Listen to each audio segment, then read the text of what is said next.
In the beginning of the sixth round, he jumped on Canelo like a whirlwind.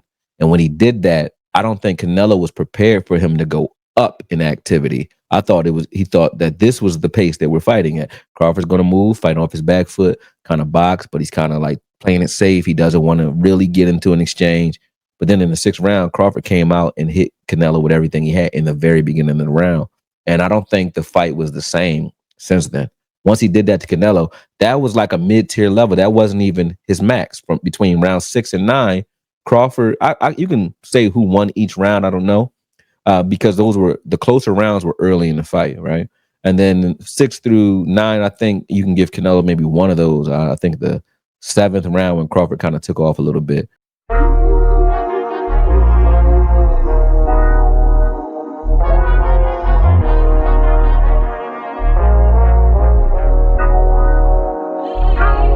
We watched the classic fight, a legendary fight Saturday when Terence Crawford took apart one of the best fighters that we thought pound for pound in the game, in Canelo Alvarez. And that makes you think about the pound for pound rankings for real, because Canelo was deemed like one of the guys that you could argue like he up there, right? And Crawford made him look like he wasn't even supposed to be in the same ring, you know? And that speaks to a lot, man. Pat 1984, what's up with you, Brody?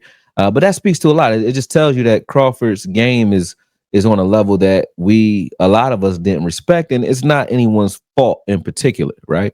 When you look at a guy who was protected kind of like by Top Rank, where there's always been, and if you're not privy to it, if you're a casual fan, and I don't say that with any pun intended, but if you are a casual fan, you'll realize that there are cold wars that go on in boxing, okay? And those cold wars lead to certain fighters not being able to fight each other. But getting into that fight and seeing that Crawford was able in the beginning, he established himself as a southpaw from the first bell. He said his coaches told him to do that. And what that did was create an angle advantage early in the fight, which made Canelo kind of chase Crawford for most of the fight. I got a gnat in my face, but he kind of chased Crawford for most of the fight, especially in the beginning. First 4 rounds, I thought that Canelo was landing the harder shots, but to the body. He hadn't landed to the head yet. But the shots to the body, which I thought was smart, invest in the body so you can slow the guy down and he'll stand in front of you late. The only gamble was if you don't incur any damage while doing that, if you're Canelo, then you're fresh going into the second half of the fight, right? So then when Crawford's wearing down and standing in front of you, you can still bang on him. You hit him on his arms, you hit him everywhere, and you can kind of slow the guy down.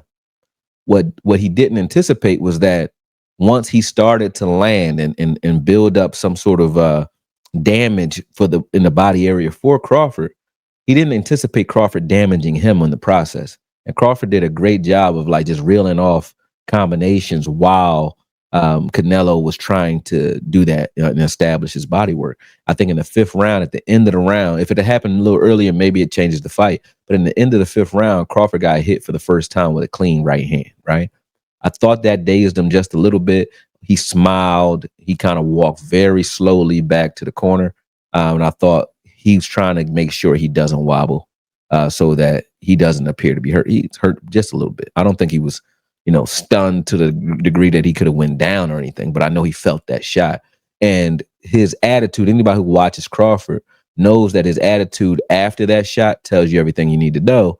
In the beginning of the 6th round, he jumped on Canelo like a whirlwind. And when he did that, I don't think Canelo was prepared for him to go up in activity. He thought that this was the pace that we're fighting at. Crawford's going to move, fight off his back foot, kind of box, but he's kind of like playing it safe. He doesn't want to really get into an exchange. But then in the 6th round, Crawford came out and hit Canelo with everything he had in the very beginning of the round. And I don't think the fight was the same since then. Once he did that to Canelo, that was like a mid-tier level. That wasn't even his max. From between round 6 and 9, Crawford, you can say who won each round. I don't know, because those were the closer rounds were early in the fight, right? And then 6 through 9, I think you can give Canelo maybe one of those. I think the 7th round when Crawford kind of took off a little bit, he might have won that round. But for the most part, Crawford was trying to damage Canelo, and Canelo knew it. So he made Canelo gun shy, even when Canelo would cut the ring off successfully. You've never seen this in Canelo. If he cuts you off and you're on the ropes, You stay there, and he's going to try to end your night when he gets you there. Canelo was hesitant when he got Crawford on the ropes because every time he started a combination, Crawford would intercept that combination with his own combination or interrupt it. And you teach fighters to do that. They'll catch and shoot. So Crawford is a catch and shoot fighter. If you watch him fight Spence, same thing. He'll catch his shots, and right in between those shots, he starts to reel off his combination. He did that to Canelo in the 6th through the 9th round. And then he went up again. He went up even further in his activity from not rounds 10 through 12. So Crawford had like 3 stages of like Super Saiyan mode that he went through. You know what I mean? He went through Kaioken, Super Saiyan 1, and Super Saiyan God mode, all in the same fight, right? He just kept turning it up. And I just say that as like a good Dragon Ball Z reference, but you know what I mean. But that was how the fight went. And I think that's what shocked the world. It wasn't the fact that he won. It was it was how he did it. You know, it was the fact that he's like, hey, you know, how is a guy who is supposedly much smaller, how's he going in and dominating Canelo like that and making a guy who's been punched by light heavyweights, punched by heavyweights and cruiserweights preparing to fight light heavyweights? How do you make that guy gun shy? And it's because he was just able to hit him clean whenever he wanted to. So hats go off to Crawford.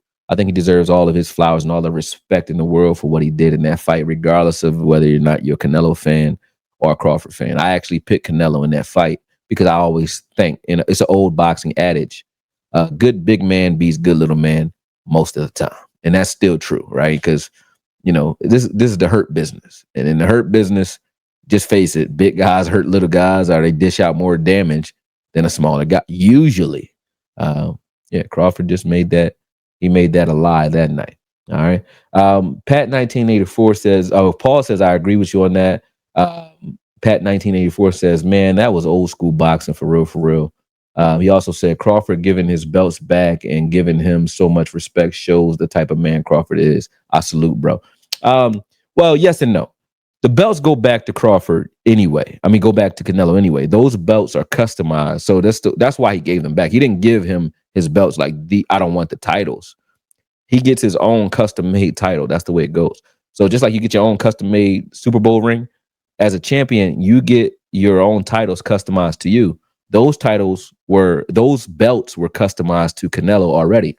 So Crawford took his titles, you know, the belts themselves, the physical attributes, the physical specimen, they don't mean anything to him. So he gave those back. Okay, so yeah, he did. But it's still him actually being the guy to deliver them was a very kind gesture. You're right.